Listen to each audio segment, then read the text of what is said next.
नमस्कार दोस्तों, आज के इस वाले वीडियो में अपने वर्टिकल प्लास्टिक मोल्डिंग मशीन के टेम्परेचर सेटिंग के बारे में बताने वाला हूँ। एक भाई ने कमेंट किया था इसकी टेम्परेचर सेटिंग के बारे में बताओ, तो आज मैं इसके लिए पूरी जानकारी देने वाला हूँ कि कैसे टेम्परेचर इसमें सेट करते हैं और कैसे कैसे ये काम करता है, कैसे ऑटो ऑन ऑफ होता है, ये सारी चीज़ें।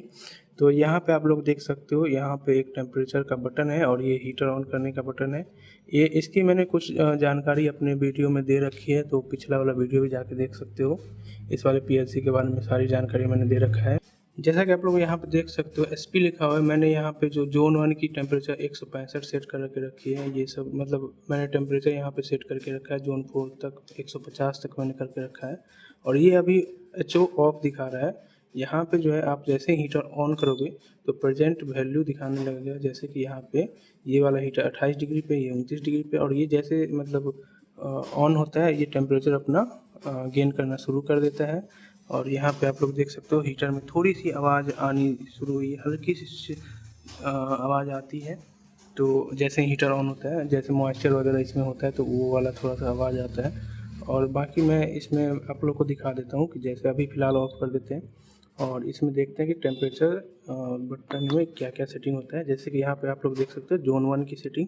जैसा कि जोन 1 जो हमारा होता है ये नीचे वाला होता है, ये वाला जोन 1, जोन 2, जोन 3, जोन 4, और ये वाला जो होता है ये नोजल हीटर होता है। तो जोन 1 की सेटिंग जैसे हम इसकी 165 हमने करके रखी है, तो इसे अगर हम बढ़ाना चाहते हैं तो ये वाला जैसे एक 265 हो गया, लेकिन 265 पे कोई भी मुझे नहीं लगता कि प्लास्टिक चलती है, तो इसे 1 करते हैं। और जैसे मैं 6 वाले वैल्यू को चेंज करना चाहता हूँ तो हम शिफ्ट वाला बटन दबाएंगे और शिफ्ट जैसे ही दबाएंगे ये वाला यहाँ पे ब्लिंक करना शुरू कर देगा, जैसा कि आप लोग देख सकते हो। तो इसे भी हम टेम्परेचर कम ज़्यादा कर सकते हैं, 175, 185। तो ये टेम्परेचर जो होता है वो प्लास्टिक कौन सा आप यूज़ कर रहे हो मटेरियल, उस हिसाब से होता है। मैं इसकी डिटेल में आपको थोड़ी देर में देता हूँ कि कैसे आप लोगों को पता करना है कि आपकी जो प्लास्टिक है वो कितने टेम्परेचर पे काम करेगी। तो हमने अगर इसे 175 पे सेट करना है या फिर ये 75 को भी 5 को भी चेंज करना है, तो ये मैं चेंज कर सकता हूँ यहाँ से।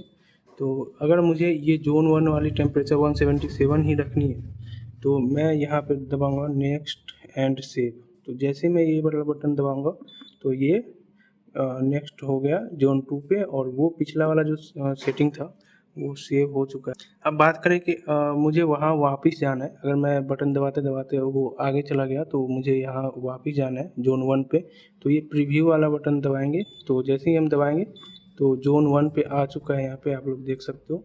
तो 177 सेट हो चुका है जोन 1। और जोन 2 की अगर हम सेट करें, 5-5 की वैल्यू मैं कम करके रखता हूँ, सबका अपना अपना वो होता है। तो 5-10 ऐसे करके वेरिएशन आप रख सकते हो। तो वो वाला हमारा जो 177 है तो इसे हम कर देते हैं 172, ठीक है। तो ये 5 कम करके मैंने रखा, जैसे कि ये वाला 177 रहेगा और ये 172 रहेगा और ये 167 रहेगा।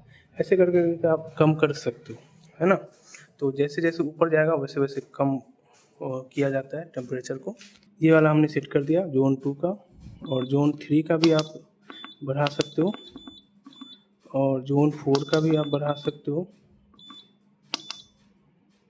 162 कर देते हैं इसे।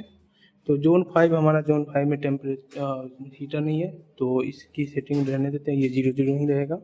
अब बात कर लेते हैं हम नोजल हीटर के बारे में। तो ये नोजल हीटर में टेम्परेचर सेंसर नहीं लगा हुआ है, काफ़ी सारी मशीन में लगी हुई रहती है। तो यहाँ पे आप लोग देख सकते हो सीधा नोजल हीटर में टेम्परेचर सेंसर नहीं है, सिर्फ वायर, 2 वायर गई हुई है, ये वाली देख सकते हो आप लोग। और बाकी के सारे हीटर में यहाँ पे ये टेम्परेचर सेंसर लगे हुए हैं और बाकी की वायरिंग ये वाली कनेक्टेड है, यहाँ पे देख सकते हो आप लोग। तो हमारा नोजल जो है वो टेम्परेचर पे नहीं काम करता है, हमारे टाइमर पे काम करता है ना। जोन 5 हमारा 0 रहेगा क्योंकि हमारे पास जोन 5 की कोई भी हीटर नहीं है। और नोजल परसेंटेज हमें सेट करना है, तो ये जो है ना परसेंटेज पे काम करता है। जैसे कि 10 सेकेंड इसमें सेट है तो 35 सेकेंड पे 35% ये काम करेगा। जैसे कि मैं इसे 30 सेकेंड पे रखता हूँ ज़्यादातर, है ना। ये देख सकते हो नोजल 1 साइकिल टाइम 10 सेकेंड है इसमें, ठीक है। तो ये 10 सेकेंड पे, जैसे कि 10 सेकेंड पे 30% है यहाँ पे। तो ये 30% जो है ना, जैसे 10 सेकेंड में 3 सेकेंड ये काम करेगा, बाकी 7 सेकेंड ऑफ रहेगा। और जैसे ही मैं इसे जैसे कि 50 कर दूँ, है ना, तो ये 5 सेकंड काम करेगा और 5 सेकंड ऑफ रहेगा। ऐसे करके ये नोज़ल हीटर काम करता है और ये नोज़ल हीटर का ना आपके प्रोडक्शन पे काफ़ी ज़्यादा असर करता है।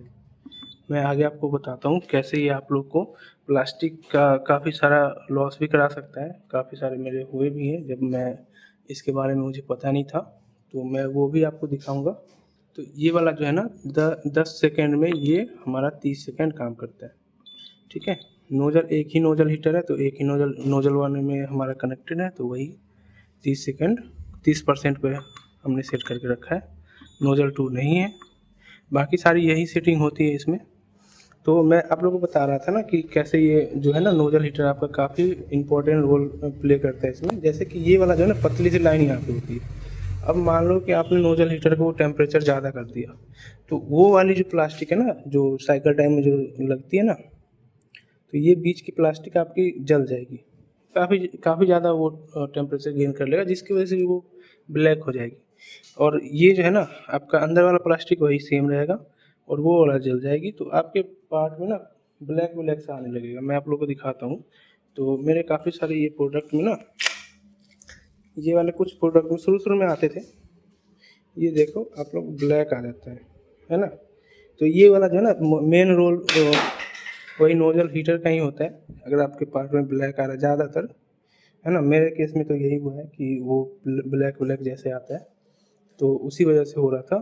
तो नोज़ल हीटर के टेम्परेचर को कम मैंने कर दिया, और आप ज़्यादा भी नहीं कम कर सकते, क्योंकि अगर मान लो ये सॉलिड हो गया ना यहाँ पे, ये वाला इस बीच का पार्ट, तो आपका ये प्रेशर कितना भी लगा ले तो ये प्लास्टिक बाहर नहीं निकलेगा। तो इससे हो सकता है आपकी मशीन भी डैमेज हो जाए, प्रेशर पाइप फट जाए, या फिर स्क्रू बैरल में कोई प्रॉब्लम आ सकती है।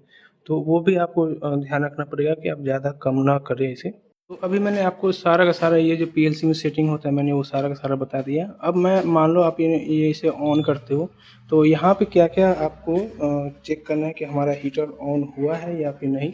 जैसे ही आप यहाँ पे हीटर ऑन करते हो, वैसे ही आपका ये एम्पियर मीटर उठना शुरू कर देता है।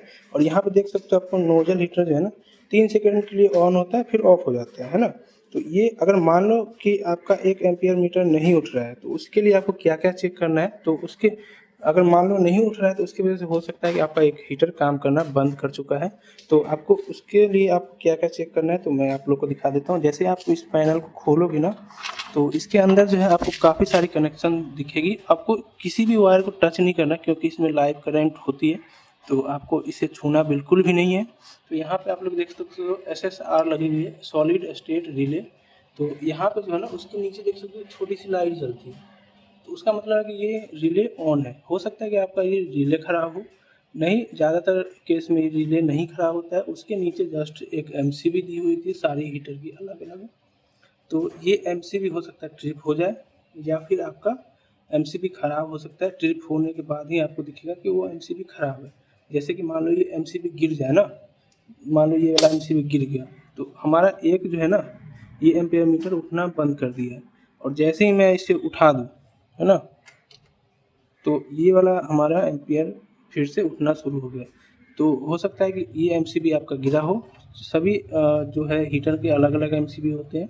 तो एमसीबी मान लो आपने उठाया फिर गिर गया, तो आपको ये एमसीबी चेंज करना पड़ेगा। मेरे केस में एक एमसीबी ऐसे ही ख़राब हो गया था, तो वो ऑन ऑन करते ही वो एमसीबी ट्रिप हो जा रहा था, तो मैंने उसे चेंज कर दिया। यहाँ पे आप लोग देख सकते हो एक एमसीबी दूसरी कंपनी का है, और कौन सी एमसीबी लेनी है आपको वो भी आपको यहाँ पे देखना है। जैसे यहाँ पे C6 लिखा हुआ है, तो ये 6 एम्पियर का एमसीबी लेना है आपको। सेम जो है एमसीबी लेके आनी है, और इसमें ये दोनों स्क्रू ऊपर और नीचे का खोलना है। और वो जो आपको प्लास्टिक का हल्का सा वाइट सा दिख रहा है ना, उसे आप स्क्रू ड्राइवर से ऐसे ऊपर करोगे ना, तो ये एमसीबी बाहर आ जाएगी। और वैसे ही आप उसे ऊपर करके अंदर करके एमसीबी नई वाली को आप उसमें लगा दोगे, और ये दोनों वायर टाइट कर दोगे। और वायर को जो है ना अच्छे से टाइट करना है ना, क्योंकि हो सकता है स्पार्क वगैरह से आपका वायर जल जाए।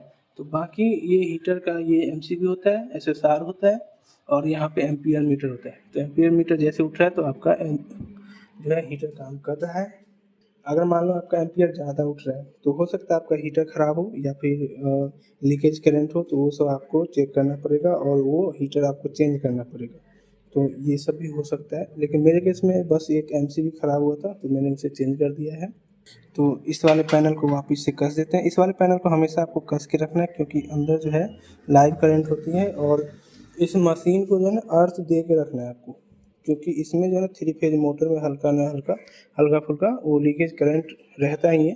तो अर्थ जो है आपको कनेक्ट करके ही रखनी है, क्योंकि आपको हो सकता है करंट लग सके। तो ये सब सेफ्टी आपको ध्यान में रख के ही चलना है। अब बात करते हैं कि जैसे मैंने ये हीटर ऑन किया ना, अभी फ़िलहाल मैं ऑफ कर देता हूँ। तो जैसे मैंने हीटर ऑन किया ना, तो आपको यहाँ की जो है ना कूलिंग वाली लाइन इसको ऑन करनी पड़ेगी।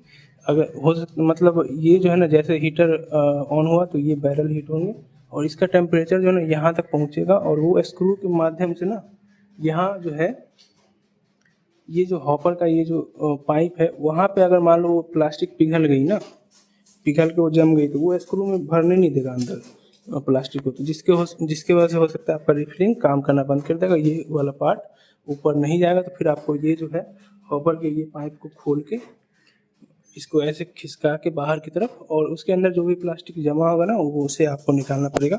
तो इसके लिए आपको मतलब इससे बचने के लिए आपको ये पानी का लाइन जो है चालू करके ही रखना है। जैसे ही आप हीटर ऑन करते हो, थोड़ा बहुत मतलब टेम्परेचर जैसे कि 50-60 पहुंच गया, फिर ऑन कर सकते हो, या फिर जैसे ही हीटर ऑन करते हो वैसे ही ऑन करना है आपको। एक चीज़ और, जैसे आप मशीन को बंद करते हो ना, तो उस टाइम पे क्या क्या करना है, अभी फ़िलहाल मैं इसकी डिटेल वीडियो बनाऊंगा। सिंपल मैं अभी शॉर्ट में बता देता हूँ आपको। जैसे कि आपको ना ये वाला स्क्रू जो है पूरा नीचे की तरफ रखना है हमेशा।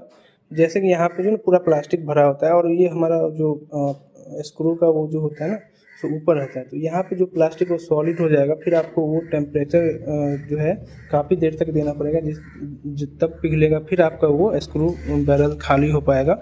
तो इसके लिए आपको पूरा स्क्रू बैरल का जो है ग्रेनुअल्स प्लास्टिक वगैरह आपका पूरा का पूरा जितना हो सके खाली मतलब करके ही आपको बंद करनी है मशीन। तो आज के इस वीडियो में मैंने आपको कैसे टेम्परेचर सेट करते हैं वो सब बता दिया, और हीटर कब आपका नहीं काम कर रहा है वो सब आप चेक कर सकते हो। ऐसा मैंने सारा का सारा कुछ टेम्परेचर के बारे में बता दिया है। अगर आपको और भी कोई डाउट है तो आप कमेंट करके पूछ सकते हो, और अगली वाली वीडियो में क्या किस चीज़ पे बनाओ आप लोग कमेंट करना ज़रूर। तो थैंक यू फॉर वॉचिंग, मिलते हैं अगले वाली वीडियो में।